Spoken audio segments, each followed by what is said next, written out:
महाशिवरात्रि व्रत में शिवरात्रि व्रत की कथा का पाठ करना बहुत ही शुभ फलदायी बताया गया है। शिव पुराण में भी इस व्रत की महिमा का वर्णन किया गया है।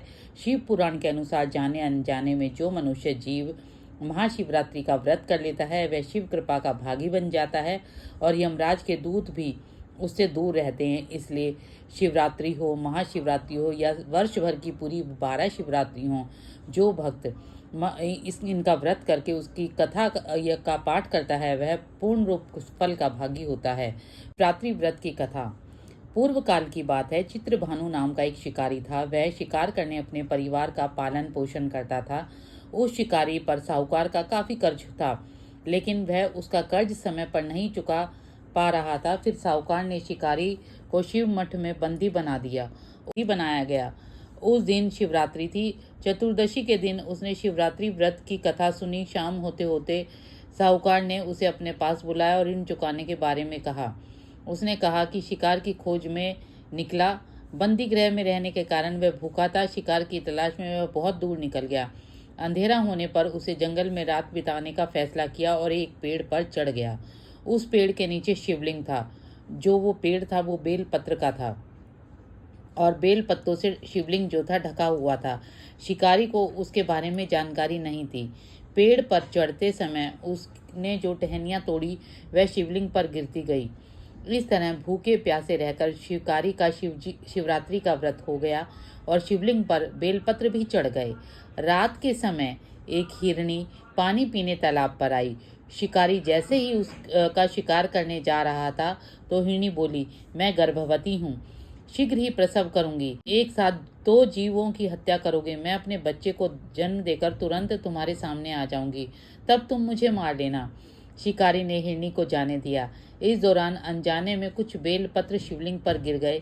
इस तरह उसने अनजाने में प्रथम पहर की पूजा संपन्न की। कुछ देर बाद हिरनी उधर से निकली एक दूसरी हिरनी।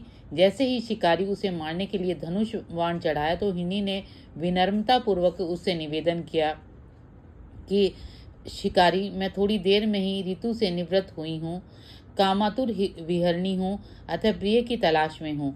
अपने पति से मिलने के बाद मैं तुम्हारे पास आ जाऊंगी।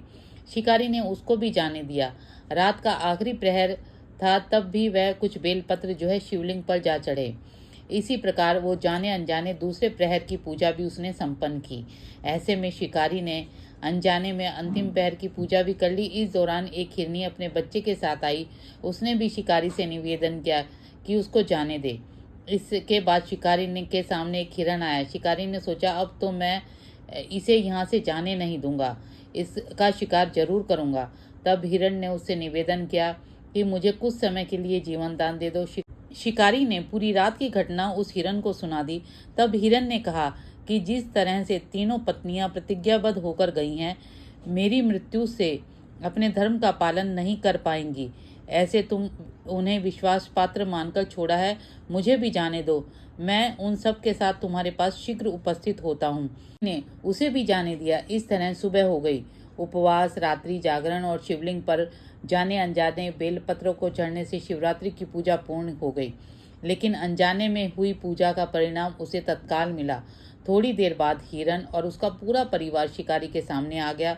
उन सभी को देखकर शिकारी को बहुत गिलानी हुई और उसने पूरे परिवार को जीवन दान दे दिया। अनजाने में शिवरात्रि व्रत के पालन करने से शिकारी मोक्ष को प्राप्ति हुई। मृत्यु काल के यमदूत जीव को लेने आए तो शिवगणों ने उन्हें वापस भेज दिया और उसे शिवलोक को ले गए। शिवजी की कृपा से चित्रभानु अपने पिछले जन्म को याद कर रख पाए, शिवरात्रि के महत्व को जानकर उसके अगले जन्म में भी पालन कर पाए। तो इस प्रकार मित्रों, जो आज हमने आपसे बताया कि वो जाने अनजाने मोक्ष को प्राप्त करा, इस कथा को सुनने से मनुष्य की जो भी इच्छाएं होती हैं वो पूर्ण होती हैं। भगवान शंकर जो है उनको आशीर्वाद देते हैं और उनकी सभी मनोकामनाएं पूर्ण करते हैं। और इस व्रत को रखने से आपकी जो भी इच्छा हो वो सभी पूर्ण होती हैं। भगवान शंकर आप सभी पर आशीर्वाद बनाए रखें और आप सभी का कल्याण हो। धन्यवाद।